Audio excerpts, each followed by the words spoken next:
दोस्तों जो पावर है ना पवन सिंह से शुरू होता है और पवन सिंह पे ख़त्म होता है। जी हाँ दोस्तों, पावर स्टार पवन सिंह से ही पावर शुरू होता है। जी हाँ दोस्तों, पावर स्टार पवन सिंह का पुदीना 2 का टीजर सीधा मिलियन से बात कर रहा है दोस्तों। अब तक 6 लाख से ज़्यादा टीजर पे व्यूज हो चुके हैं दोस्तों। मात्र कुछ देर के अंदर 1 मिलियन व्यूज हो जाएगा दोस्तों टीजर पे। यानी कि दोस्तों पावर स्टार पवन सिंह का ही पावर है जो सीधा टीजर भी पवन सिंह का पुदीना 2 का मिलियन से बात कर रहा है दोस्तों। और ये बहुत सारे कीड़े मकोड़े विरोधी जो है परेशान हो गए हैं पवन सिंह का टीजर देख के।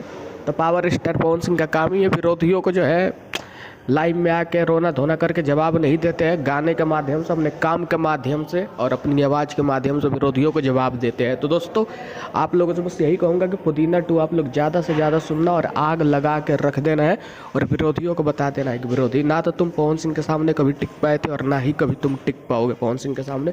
दोस्तों अगर मेरी वीडियो अच्छी लगती है आप लोगों को तो लाल वाले बटन को दबा के चैनल को सब्सक्राइब कर दो।